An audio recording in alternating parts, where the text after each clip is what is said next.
Chapter 5 start कर रहे हैं आज, complex number and quadratic equations. तो कॉम्प्लेक्स नंबर शुरू करने से पहले मैं आपको एक बार 10th क्लास पर ले चलता हूं। वहां पर आपने क्वाड्रेटिक इक्वेशन पढ़ी थी, ax² plus bx plus c is equals to 0। और अगर आपको याद हो तो आपने इसके नेचर ऑफ रूट के बारे में भी बात की थी। नहीं याद है तो मैं एक बार रिवाइज करा देता हूं। हमने निकाला था इसका डिस्क्रिमिनेंट,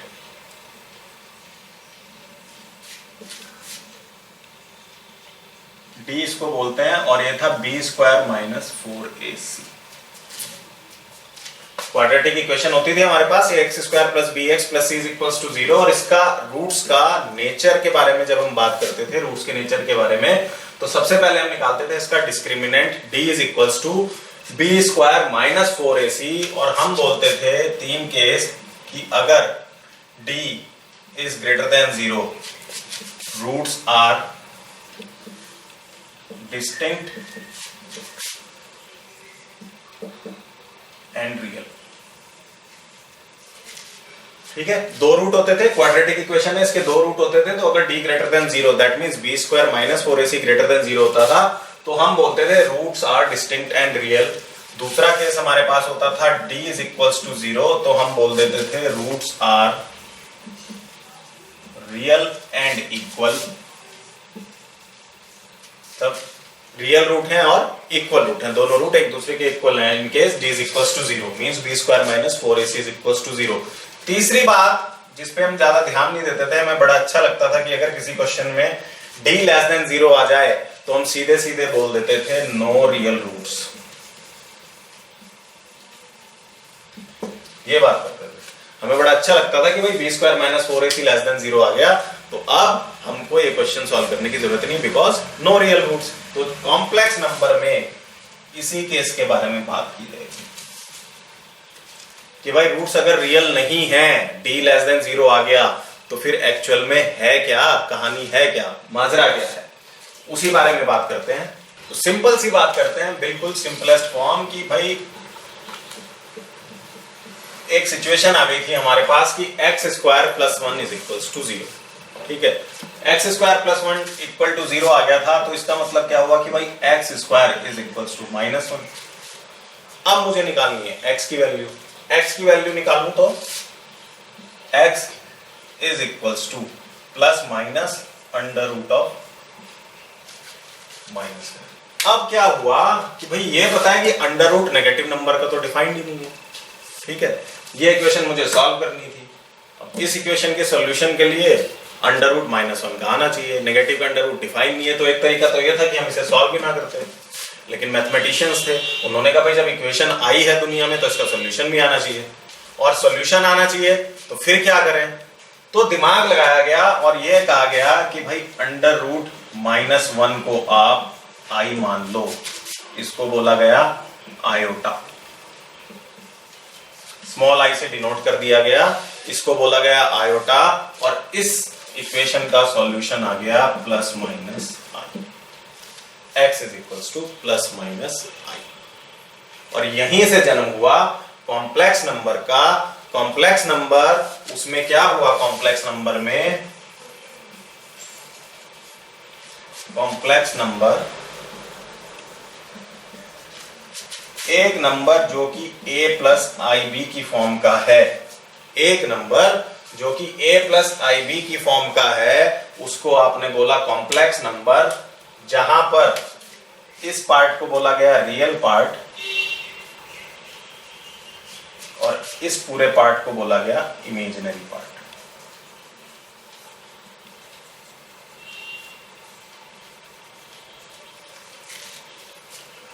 ठीक है, complex number a plus IB की फॉर्म का कोई भी number where I is equals to under root of minus 1, ऐसे नंबर को हम कॉम्प्लेक्स नंबर बोलते हैं। जो a पोर्शन है वो है रियल पार्ट, और जो IB वाला पोर्शन है, I के साथ जो भी पोर्शन है, उसको आप बोलते हो इमेजिनरी पार्ट। और इसको लिखने के लिए एक बात और बता देता हूं कि यहां पर a and b are real numbers.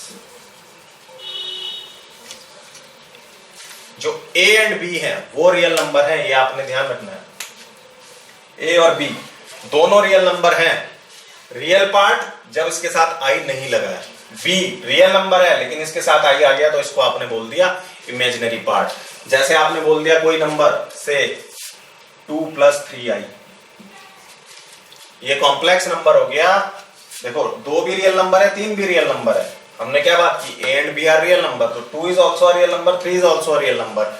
लेकिन जब पूरे नंबर की बात करेंगे तो ये रियल पार्ट और ये इमेजिनरी पार्ट, आई के साथ जो लगा हुआ है वो इमेजिनरी पार्ट। तो थोड़ी सी और बात कर लेते हैं। कॉम्प्लेक्स नंबर को रिप्रेजेंट किया गया z से, ठीक है, बुक में ऐसे दिया हुआ है, कई बार इसको ऐसे भी लिख देते हैं, z को बीच में से क्रॉस लगा देते हैं, तो z लिखो या a लिखो एक ही बात है। z कॉम्प्लेक्स नंबर है और ये हमेशा किस फॉर्म का रहेगा, this will be of the form a + ib। जहां पे इंपॉर्टेंट बात हम कर चुके हैं, a भी रियल नंबर होगा, b भी रियल नंबर होगा, लेकिन b i के साथ आ गया इसलिए इसको बोलेंगे इमेजिनरी पार्ट, और a अकेला है इसलिए इसको बोलेंगे रियल पार्ट, और शॉर्ट फॉर्म में आप इसको बोल देते हो, रियल पार्ट को आप बोलते हो REZ, real part of z, z being the complex number, real part of z, और इस पार्ट को आप बोलते हो IMZ, imaginary part of z। ठीक है, बहुत सारी इंपॉर्टेंट बात हो गई, इसमें कॉन्सेप्ट का ही खेल है, कॉम्प्लेक्स नंबर बिल्कुल कॉम्प्लेक्स नहीं है, आसान चैप्टर है। ठीक है, छोटी छोटी बातें ध्यान रखने की हैं कि i जो है -1 के अंडर रूट को i बोला, कॉम्प्लेक्स नंबर a + ib की फॉर्म का होता है, i के साथ जो भी पार्ट लगा है उसको इमेजिनरी पार्ट, जो i के अलग है उसको रियल पार्ट बोलते हैं। a और b रियल नंबर होंगे, शॉर्ट फॉर्म में रियल पार्ट इज REZ और इमेजिनरी पार्ट इज IMZ। अब कॉम्प्लेक्स नंबर की बात करने से पहले थोड़ी सी इस इक्वेशन के बारे में बात कर लेते हैं, x² + 1 = 0, या से x² - 4 = 0। इस इक्वेशन के बारे में मैं बात करता हूं, तो इस इक्वेशन को सॉल्व करोगे तो x² = 4, ठीक है, और यहां से आप बोलोगे x = ±2, ठीक है। लेकिन अगर मैं आपसे बोलूं कि भाई √4 क्या होगा, √4 क्या होगा, ±2 होगा या केवल 2 होगा, इस बात में थोड़ा सा आप विचार करो। ये कंफ्यूजन ऐसा कंफ्यूजन है जो कि स्टूडेंट कैरी करके ला रहे होते हैं बचपन से, और इवन कंपटीशन की तैयारी तक ये चलता रहता है। और अगर आप कंपटीशन के क्वेश्चन पेपर उठाकर देखेंगे तो वहां पे हर किसी ना किसी क्वेश्चन में इस चीज को डाल ही दिया जाता है। आपको ये चीज क्लियर नहीं होगी तो आपका क्वेश्चन ही फंस जाएगा। तो बेटर इस चीज को हम यहाँ क्लियर कर लें, आगे काम आता रहेगा। जब केवल √4 लिखा हुआ है तो ये आंसर सही है, ये आंसर गलत है, तब आप +-2 नहीं करोगे। जब x² = 4 लिखा हुआ है, जब x² = 4 लिखा हुआ है तब आप करोगे x = +-2। क्यों करा ऐसा? यहाँ पे भी तो यही बात हो रही है कि भाई √4, तो इसको हम +-2 क्यों नहीं बोल रहे, इसको हम 2 ही बोल रहे हैं, और जब x² लिखा हुआ है तो इसको हम +-2 बोल रहे हैं। तो ये जो प्लस आया ये इस x² की वजह से आया। यहाँ पे तो आपको सिंपली बोला गया √4। √4 का मतलब क्या है कि भाई 4 की पावर 1/2, 4 की पावर ½ ये आया 2, ठीक है। लेकिन अब आपको दिया है कि x² = 4 है। अब आपको एक इक्वेशन दे दी कि x² = 4 है, तो x की वैल्यू बताओ। x की वैल्यू क्या हो सकती है, या तो 2, अगर x की वैल्यू 2 थी, आपने स्क्वायर कर दिया दोनों साइड में, तो क्या आ गया, x² = 4, ठीक है। या दूसरा केस क्या हो सकता है, और x की वैल्यू -2 थी, x की वैल्यू -2 थी, आपने दोनों साइड का स्क्वायर कर दिया, तो x² क्या आ गया, 4। तो x की वैल्यू 2 से भी इक्वेशन सेटिस्फाई हो रही है, x की वैल्यू -2 से भी इक्वेशन सेटिस्फाई हो रही है। इसलिए जब आपने दोनों साइड का अंडर रूट लिया, तो ये प्लस इस वाले स्क्वायर की वजह से आया, बिकॉज आपको ये नहीं पता था कि भाई जो आप x² = 4 लेकर आए हो वो x +2 का स्क्वायर किया था आपने, या x -2 का स्क्वायर किया था। लेकिन जब आप केवल √4 की बात कर रहे हो, ये कोई इक्वेशन नहीं है, वो सिंपली बोल रहा है √4 का मतलब केवल 2। थोड़ा सा डिस्कशन आगे बढ़ने से पहले यहां पर करेंगे। हमने इसको सॉल्व किया था, x की 2 वैल्यूज आई, +- आई, 2 रूट आए x के, x square is equals to -1 से। तो देखो यहां से देखो, अगर मैं प्लस आई का स्क्वायर करता हूं तो ये एक तरह से क्या हो गया, +1 का स्क्वायर इंटू आई का स्क्वायर। ठीक है, +1 क्या हुआ, +1 का स्क्वायर तो 1 और आई का स्क्वायर क्या हुआ, -1, दैट मीन्स -1। एक्स की वैल्यू मुझे -1 मिली। और अगर मैं -i का स्क्वायर करता हूं, -i का स्क्वायर करूंगा तो क्या होगा, -1 का स्क्वायर और i का स्क्वायर। यहां से क्या हो जाएगा, -1 का स्क्वायर तो positive 1 into i square -1, that means -1।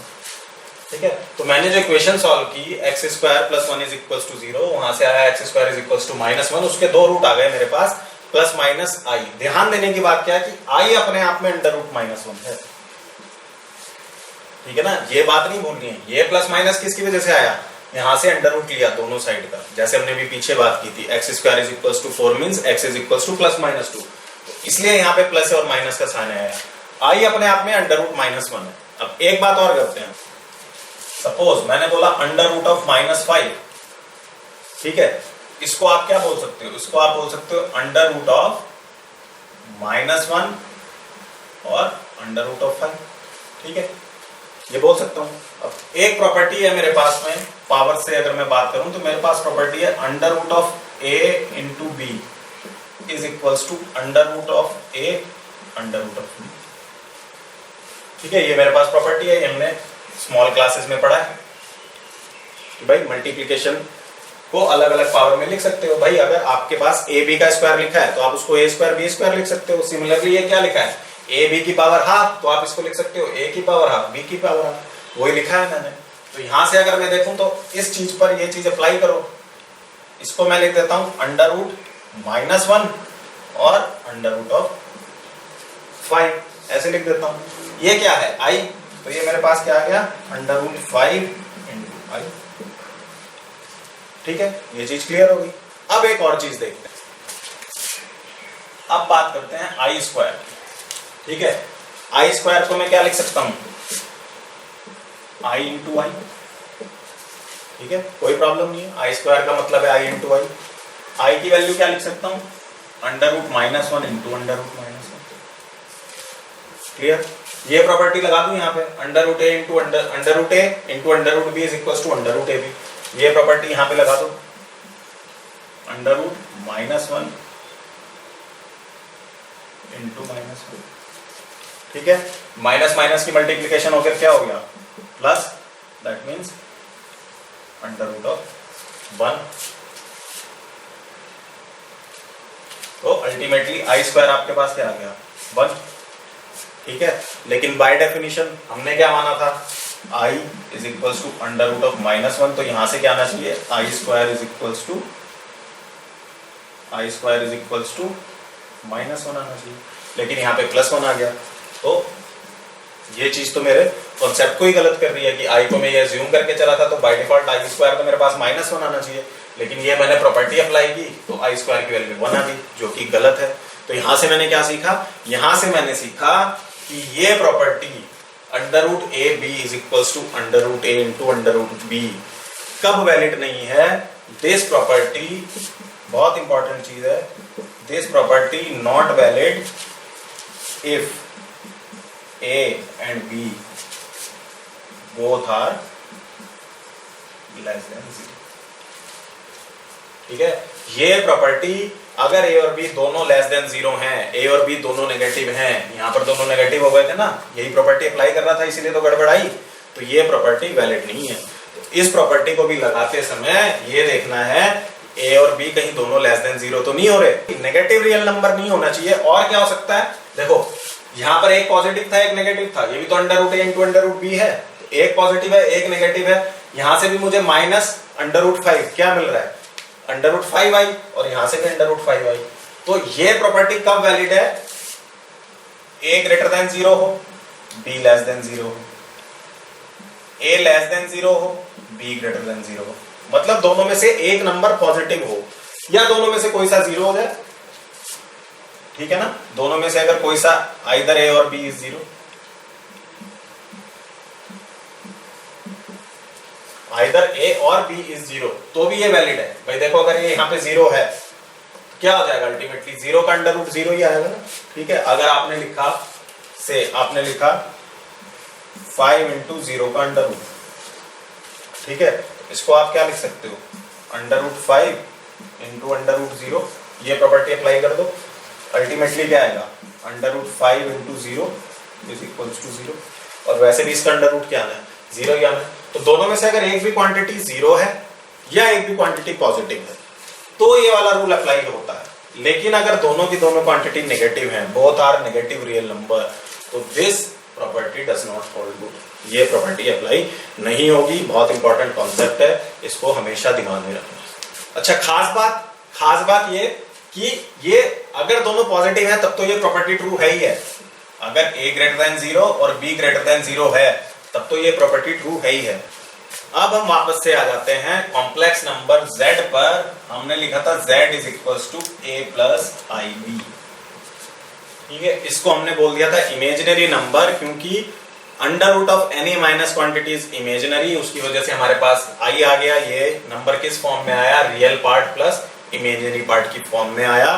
तो हमारे पास एक और नंबर का सेट आ गया, अभी तक हम रियल नंबर तक चल रहे थे, हमारे पास एक और नंबर का सेट आ गया, कॉम्प्लेक्स नंबर का सेट। तो उस सेट के बारे में बात करने से पहले एक बड़ी इंपॉर्टेंट चीज समझ लेता हूं मैं, वो ये कि हमने बोला a is real part REZ और IB हमने बोला इज इमेजिनरी पार्ट IMZ। ठीक है, ये बात हमने सबसे शुरू में की थी। और एक बात और की थी, A and B are real numbers. ठीक है, इस कॉम्प्लेक्स नंबर के दो पार्ट हो गए, एक पार्ट रियल है और एक पार्ट इमेजिनरी है। A और B रियल नंबर है। अब रियल नंबर में तो एक जीरो भी बैठा है। A और B जब रियल है तो रियल नंबर में एक जीरो भी बैठा है। तो अगर B की वैल्यू जीरो है, if B is equals to zero, ठीक है, तो Z की वैल्यू क्या आएगी, Z is equals to A plus I into zero is equals to A। ठीक है, तो देखा जाए तो बेसिकली क्या बचा मेरे पास, केवल रियल पार्ट ऑफ Z बचा, REZ। ये क्या बचा मेरे पास, REZ। तो एक बहुत अच्छी बात ध्यान दो कि ये नंबर इमेजिनरी क्यों बन गया था, क्योंकि इसमें एक इंप्योरिटी मिल गई थी। इंप्योरिटी किसकी मिल गई थी, इमेजिनरी पार्ट की। भाई इसका इमेजिनरी पार्ट तो यही है ना, IMZ हमने लिखा इमेजिनरी पार्ट, क्योंकि अंडर रूट नेगेटिव क्वांटिटी का आ गया था, वो इमेजिनरी होता है, इसलिए इसमें इमेजिनरी पार्ट आ गया था। अब B जीरो होने से क्या हुआ, इमेजिनरी पार्ट जीरो हो गया, तो ये number Z is equals to A हो गया। तो इस नंबर को मैं बोलता हूं purely real. Purely real, pure आ गया ना, A आ गया, A इज रियल, इसको आपने बोल दिया प्योरली रियल, क्योंकि इसमें इमेजिनरी पार्ट नहीं है। और A रियल नंबर, B भी real number, A real number बचा, तो ये प्योरली रियल नंबर हो गया। दैट मीन्स अगर क्वेश्चन में मुझे आ गया कि a complex number is purely real, a complex number Z is purely real, ठीक है ना, वर्ड क्या यूज हो रहा है, प्योरली, शुद्ध रूप से रियल है, ठीक है ना, शुद्ध रूप से वास्तविक संख्या है। अगर मैं हिंदी की बात करूं, शुद्ध रूप से वास्तविक संख्या है, तो मुझे एकदम से समझ जाना चाहिए कि imaginary part of Z is equals to 0। ठीक है, ये बात बहुत इंपॉर्टेंट है, याद रखनी है कि किसी भी कॉम्प्लेक्स नंबर का इमेजिनरी पार्ट अगर जीरो है तो दैट मीन्स वो नंबर प्योरली रियल है। ठीक है, अभी तो हमने B बेचारे को जीरो रखा, अब A भी तो रियल नंबर है, A भी जीरो हो सकता है। अगर A जीरो हो गया, यहां पे बात कर लेते हैं, if A is equals to zero, अगर आपका A जीरो हो गया तो Z क्या आ गया, Z is equals to IB। Zero plus IB means IB only. ठीक है, तो इस नंबर में हमने क्या देखा भाई, कॉम्प्लेक्स नंबर क्या हो रहा था, रियल पार्ट और इमेजिनरी पार्ट जुड़ा हुआ था। इस नंबर का रियल पार्ट जीरो हो गया, तो ये क्या बचा, केवल इमेजिनरी पार्ट। तो ये नंबर क्या हो गया, जब इमेजिनरी पार्ट 0 हो गया था तो हमने बोला प्योरली रियल, और जब रियल पार्ट 0 हो गया तो हमने बोल दिया प्योरली इमेजिनरी।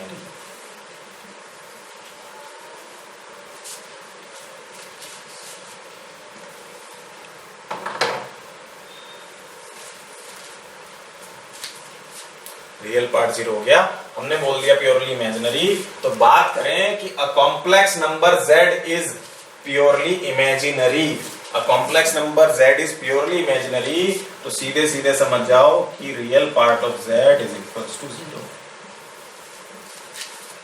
तो बहुत इंपॉर्टेंट बात हो गई कि अगर कोई भी नंबर प्योरली रियल है, कॉम्प्लेक्स नंबर प्योरली रियल है, तो उसका इमेजिनरी पार्ट 0 है, और प्योरली इमेजिनरी है तो रियल पार्ट 0 है। ठीक है, ये नंबर जो कॉम्प्लेक्स है ये इम्प्योर है, इसमें रियल पार्ट भी है, इमेजिनरी पार्ट भी है। जो नंबर प्योरली रियल है उसका इमेजिनरी पार्ट 0। कॉम्प्लेक्स नंबर को दो पार्ट में देखना है, एक रियल पार्ट एक इमेजिनरी पार्ट। तो जो प्योरली रियल है उसके लिए इमेजिनरी 0, और जो प्योरली इमेजिनरी है उसके लिए रियल पार्ट 0। और इस कॉन्सेप्ट की मदद से अब हम एक कंप्लीट नंबर का सेट देखने जा रहे हैं, जिसके अंदर दुनिया में जितने पॉसिबल नंबर हो सकते हैं सब आ जाएंगे। तो अब मैं बहुत इंपॉर्टेंट डायग्राम बनाने जा रहा हूं कि सबसे पहले कॉम्प्लेक्स नंबर, कॉम्प्लेक्स नंबर का सेट है हमारे पास में C। इस कॉम्प्लेक्स नंबर में दुनिया में जितने नंबर हो सकते हैं वो सारे नंबर इस सेट में आ जाएंगे। ठीक है, इस सेट में फर्दर दो पार्ट कर लो इसके, अभी पढ़ाया हमने। कॉम्प्लेक्स नंबर के दो पार्ट कौन से हो सकते हैं? एक तो हमारे पास आ गए purely imaginary,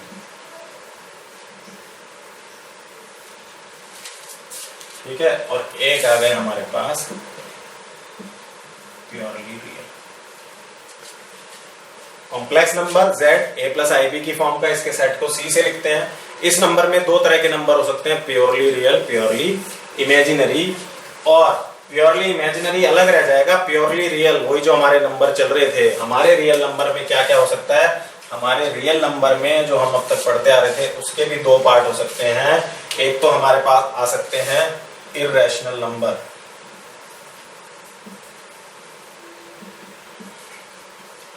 purely real number को R से डिनोट करते थे हम, रियल नंबर का सेट R।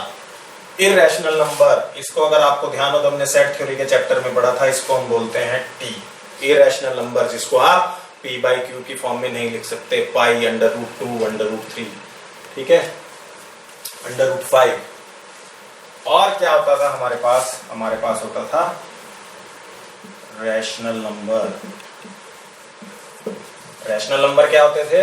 रैशनल नंबर जिनको हम p/q की फॉर्म में लिख सकते हैं। और रैशनल नंबर को हम किससे डिनोट करते थे? रैशनल नंबर को हम डिनोट करते थे q से, ठीक है।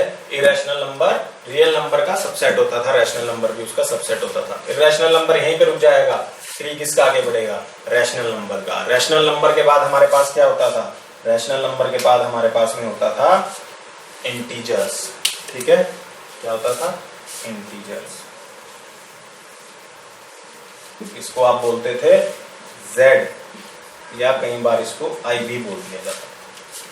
रैशनल नंबर के बाद हमारे पास इंटीजर होते हैं। बेसिकली सारे इंटीजर को आप p/q की फॉर्म में लिख सकते हो, तो इसको आप बोल सकते हो इंटीजर्स। इसको हम z और i से डिनोट करते हैं। इंटीजर आ गया तो इंटीजर से पहले हमारे पास क्या हुआ करता था? हमारे पास इंटीजर से पहले हुआ करता था होल नंबर।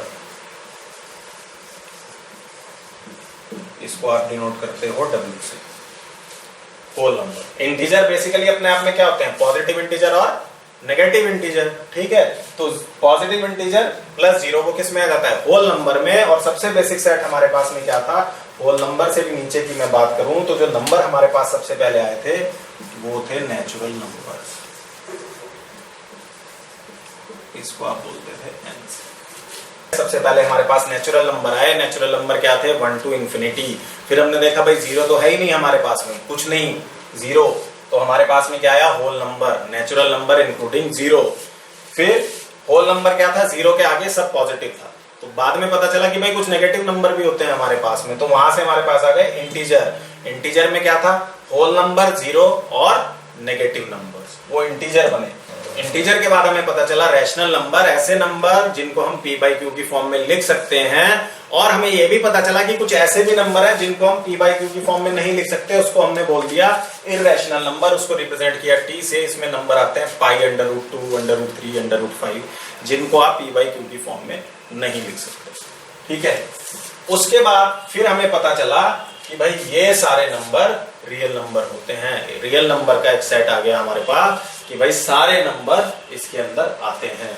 फिर बात चलती रही, हम x² + 1 = 0 पे पहुंचे, तो वहां से हमें पता चला नहीं भाई एक नंबर की और जरूरत है जो कि इमेजिनरी पार्ट को भी कवर कर ले। तो हमने फाइनली सबसे बड़ा एक सुपर सेट बना दिया नंबर के लिए, इसको मैं बोलूंगा सुपर सेट ऑफ नंबर्स, इसको हमने बोल दिया कॉम्प्लेक्स नंबर C।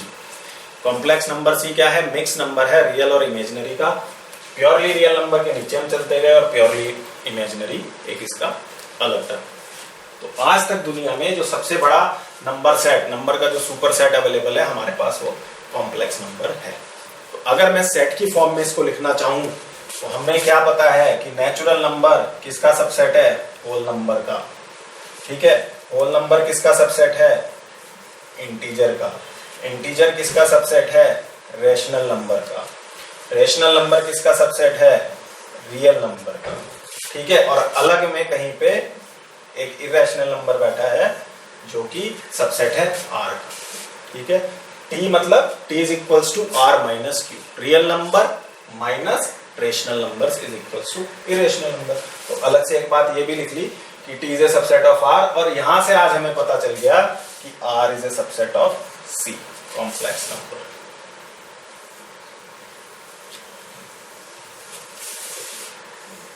आगे बढ़ते हैं, एक नंबर के बारे में बात करते हैं, जीरो। बहुत इंपॉर्टेंट चीज है। जीरो को अगर मैं कॉम्प्लेक्स नंबर की फॉर्म में लिखूं तो क्या लिख सकता हूं, कोशिश करते हैं।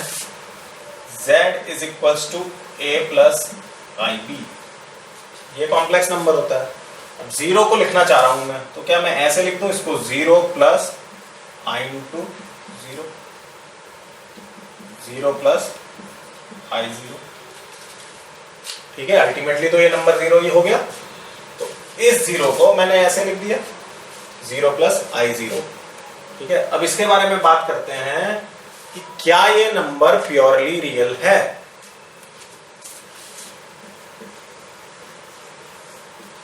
प्योरली रियल, ये नंबर प्योरली रियल है क्या? हमने क्या बात की थी, कोई number a + ib purely real कब होता है, जब उसका इमेजिनरी पार्ट 0 हो, यानी b 0 हो। ठीक है, इतनी बात की थी। इसमें b 0 है क्या, इसमें b 0 है। ठीक है, तो ये नंबर प्योरली रियल है क्या, है। प्योरली इमेजिनरी है क्या,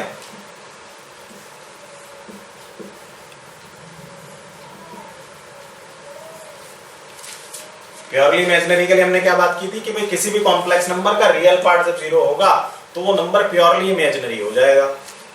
a + ib वाले नंबर में a अगर 0 है तो नंबर प्योरली इमेजिनरी है। तो इसका a 0 है क्या, इसका a 0 है, तो ये नंबर प्योरली इमेजिनरी हो गया।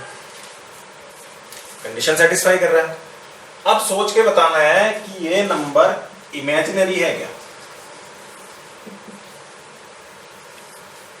जब मैं नंबर z 0 को प्योरली रियल फॉर्म में लिखूंगा तो मैं इसे लिखूंगा z = 0। प्योरली इमेजिनरी फॉर्म में ये क्या आएगा, z = i × 0। अल्टीमेटली 0 ही है, लेकिन इमेजिनरी है क्या ये नंबर। नंबर इमेजिनरी कब होगा, इमेजिनरी होगा ib की फॉर्म में, b is not equal to 0, imaginary number.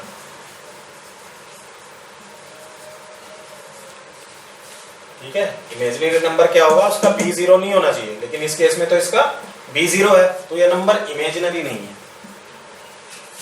Purely imaginary है। प्योरली इमेजिनरी क्यों है, क्योंकि रियल पार्ट 0 है। प्योरली रियल भी है। प्योरली रियल क्यों है, क्योंकि इमेजिनरी पार्ट भी 0 है। इमेजिनरी पार्ट भी 0 है, लेकिन इमेजिनरी नहीं है बिकॉज इमेजिनरी पार्ट इज 0। ठीक है, तो 0 के बारे में जब भी बात करेंगे, 0 is purely real, purely imaginary but not imaginary.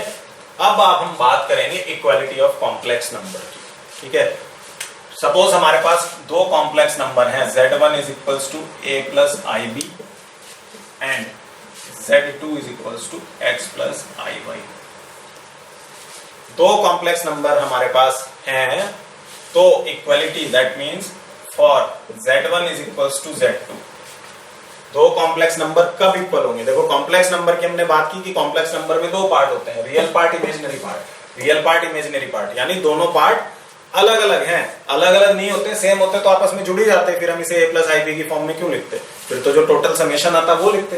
a plus IB की फॉर्म में इसलिए लिख रहे हैं कि ये पार्ट अलग है, ये पार्ट अलग है, ये पार्ट रियल है, ये पार्ट इमेजिनरी है।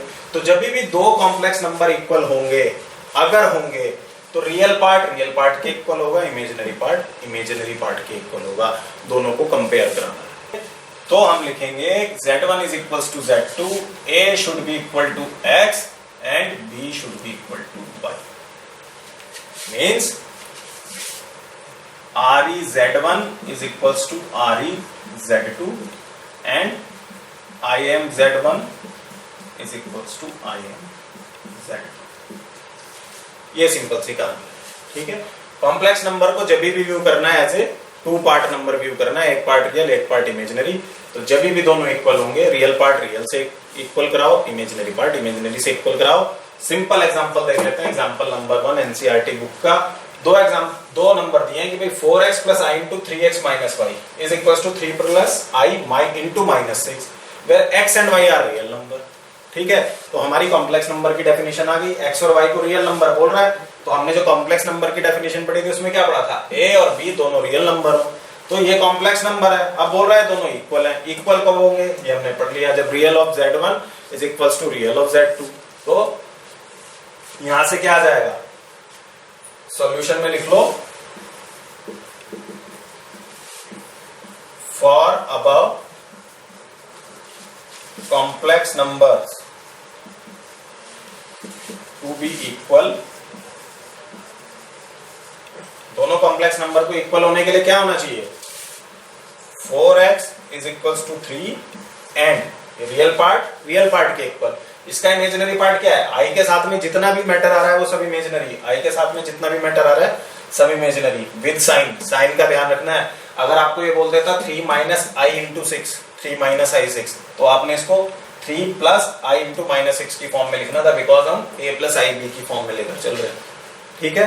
तो 3 प्लस i इंटू माइनस 6, यहाँ पर क्या है? 3x minus y, 3x minus y is equals to minus 6। Clear है? यहां से x की वैल्यू निकाल लो, x की वैल्यू क्या आ गई? 3/4। y की वैल्यू निकालनी है, x की वैल्यू रख दो, यहां से x की वैल्यू क्या आ गई? 9/4 minus y, 9/4 minus y is equals to minus 6, ठीक है। y is equals to 9/4 plus 6, दोनों को ऐड कर दो, 24 इन plus 9, 33/4। So y is equals to 33/4, y 33/4 आ गया, x 3/4 आ गया, ये आपका आंसर आ गया। सिंपल सी बात है, ध्यान रखना है जब भी दो कॉम्प्लेक्स नंबर इक्वल हैं, real part equal to real part, imaginary part equal to imaginary part. अब जब हमने कॉम्प्लेक्स नंबर पढ़े, नए तरह के नंबर हैं, तो नंबर के जितने ऑपरेशन होते हैं वो कॉम्प्लेक्स नंबर पे भी परफॉर्म होते हैं। कैसे होते हैं वो देख लेते हैं। Algebra of complex number. सबसे पहले बात करते हैं एडिशन की, basic property addition of complex number. तो ये क्या कहती है? सिंपल सी बात बोलती है कि भाई अगर आपके पास दो नंबर हैं complex, Z1 is equals to A1 plus IB1 and Z2 is equals to A2 plus IB2, ठीक है। तो ये प्रॉपर्टी बोलती है कि भाई इक्वालिटी ऑफ कॉम्प्लेक्स नंबर में आपने पढ़ा है कि रियल को रियल से कंपेयर कराना है, इमेजिनरी को इमेजिनरी से कंपेयर कराना है। तो इसमें सिंपल सी बात है कि जब ऐड करोगे तो रियल पार्ट में रियल पार्ट ऐड कर दो और इमेजिनरी पार्ट में इमेजिनरी पार्ट ऐड कर दो, which means Z1 plus Z is equals to A1 plus A2 plus IB1 plus IB2, I को बाहर ले लो, प्लस IB1 प्लस B2। तो खास बात नोट करने की क्या है कि जो नंबर आएगा वो भी A प्लस IB की फॉर्म का आएगा, दैट मीन्स वो अगेन कॉम्प्लेक्स नंबर होगा, ठीक है। और इसी बात को बोलता है आपका फर्स्ट लॉ, क्लोजर लॉ। ये कहता है for every complex numbers Z1 and Z2, Z1 and Z2, ये साइन होता है फॉर एवरी का, उल्टा ए टाइप बनाता है, ये हम क्लास 12th में पढ़ेंगे डिटेल में। यहां से देख लो, for every complex number z1 and z2, z1 plus z2 is a complex number. Closure law का स्टेटमेंट क्या आ गया? For every complex number z1 and z2, z1 plus z2 is a complex number. या सीधी सामान्य भाषा में बोले कि if we add two complex number then the resulting number will also be a complex number. सीधी सी बात, ठीक है। एडिशन ये होगा, फर्स्ट लॉ ये बोलता है। कम्यूटेटिव लॉ ये भी हमने पढ़ा था, 2 + 3 = 3 + 2। तो कॉम्प्लेक्स नंबर में भी यही होता है, z1 plus z2 is equal to z2 plus z1। ठीक है, यहां से देख लो, अगर z2 प्लस z1 करोगे तो क्या आएगा? a2 plus a1 plus i b2 plus b1। तो a2 plus a1 is equal to a1 plus a2 और b2 plus b1 is equal to b1 plus b2। तो यहां से आपको सीधे सीधे दिख जाएगा z1 plus z2 is equal to z2 plus z1। सीधी सीधी बातें, कोई घुमावदार बातें नहीं है इसमें, सिंपल सिंपल सी बातें चल रही हैं जो अभी तक हम पढ़ते आए हैं सिंपल नंबर के एडिशन में। उसके बाद एसोसिएटिव लॉ जो भी हमने पढ़ा है कि भाई अगर दो कॉम्प्लेक्स नंबर हैं z1, तीन कॉम्प्लेक्स नंबर हैं z1 plus z2 plus z3, तो पहले आप z2 z3 ऐड कर दो, फिर z1 ऐड करो, या पहले z1 प्लस z2 कर दो फिर z3 ऐड करो, तो उसमें कोई प्रॉब्लम नहीं, एक ही बात है। जैसे 1 + 2 + 3, तो 2 + 3 + 1 कर दो, या 1 + 2 फिर +3 कर दो, दोनों केस में आंसर 6 ही आएगा। सेम केस आपका कॉम्प्लेक्स नंबर के साथ। एडिटिव आइडेंटिटी ये इंपॉर्टेंट है। एडिटिव आइडेंटिटी हम क्या पढ़ते थे? एडिटिव आइडेंटिटी इज 0, ऐसा नंबर जिसको किसी नंबर में जोड़ दें तो उस नंबर में फर्क ना पड़े। 0 इज द एडिटिव आइडेंटिटी। जैसे आपने 2 में 0 जोड़ा तो 2 ही आएगा, 3 में 0 जोड़ा तो 3 ही आएगा, 10,000 में 0 जोड़ा तो 10,000 ही आएगा। तो 0 को हम रियल नंबर के केस में बोलते थे एडिटिव आइडेंटिटी। ऐसे ही यहाँ पे कॉम्प्लेक्स नंबर 0, अभी बात करके हटे हम, कॉम्प्लेक्स नंबर 0 क्या लिखते हो इसको? 0 + 0 iota. 0 + 0 iota is the additive identity. इसको a + ib में ऐड कर दो, 0 + 0 आयोटा। ये नंबर a2 भी 0, b2 भी 0। a1 + a2 क्या हुआ? a1, क्योंकि a2 की वैल्यू 0। b1 + b2 क्या हुआ? b1, बिकॉज b2 की वैल्यू 0। तो अल्टीमेटली नंबर क्या आ गया? a1 + ib1 यानी z1। तो z2 अगर आपका 0 है तो z1 + z2 will be equal to z1 itself. तो 0 कॉम्प्लेक्स नंबर को हम बोलते हैं additive identity. Additive inverse, real number में एडिटिव इनवर्स किसको बोलते थे? Negative of the number. ऐसा नंबर जिसको किसी नंबर में जोड़े तो रिजल्ट 0 आ जाए। जैसे 2 में अगर -2 ऐड कर दोगे तो रिजल्ट क्या आएगा? 0। तो -2 is the additive inverse of 2। तो यहां पर for every complex number z equal to a + ib, कोई भी कॉम्प्लेक्स नंबर z है a + ib, देयर एग्जिस्ट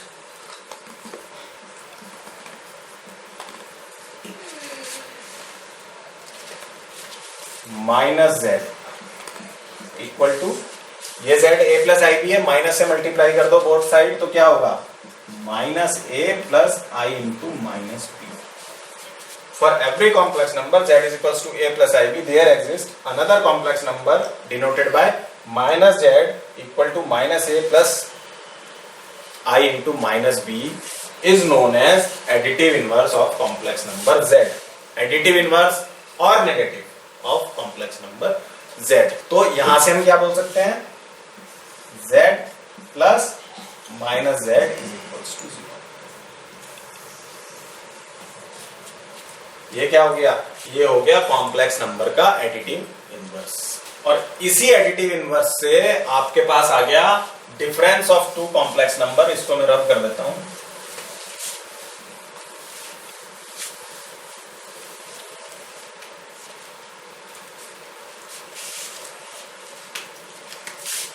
इसी एडिटिव इनवर्स से आप लिख सकते हो difference of complex numbers.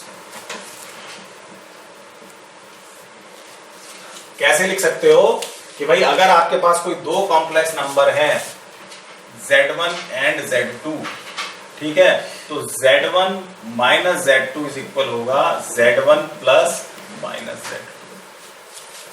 Simple सी बात है, जिसमें से जिसको माइनस कर रहे हो उसका एडिटिव इनवर्स पहले वाले में जोड़ दो।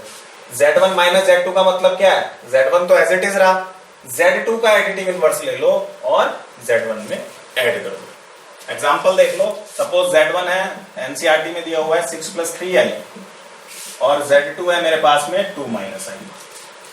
ठीक है, तो मुझे Z1 माइनस Z2 निकालना है।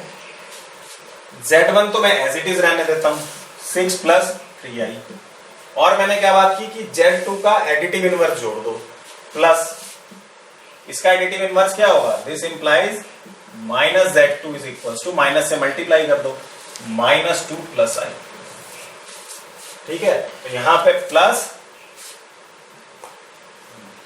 -Z2 means 6 + 3i plus -Z2 क्या है? ये -2 + i। तो आपका आंसर क्या आ गया? अब रियल में से रियल माइनस करना है और इमेजिनरी में से इमेजिनरी। तो देखो क्या हो रहा है, रियल में से रियल 6 - 2 4, ये तो दोनों प्लस ही हो गए, +4i। खास बात ध्यान देने की क्या है कि Z1 माइनस Z2 और Z2 माइनस Z1 इक्वल नहीं होंगे। Z2 माइनस Z1 क्या आएगा यहां से? Z2 minus Z1 is equal to, सीधे लिख रहे हैं इस बार, Z2 क्या दिया हुआ है हमें? Z2 दिया हुआ है 2 - i, 2 - i प्लस माइनस का Z1, माइनस का Z1 क्या होगा? -6 - 3i, -6 - 3i। ठीक है, तो यहां से क्या आ गया? Z1 माइनस Z2 क्या आ गया? -4 - 4i। ये 4 + 4i आया था, -4 - 4i आया, which proves Z1 - Z2 is not equal to Z2 - Z1।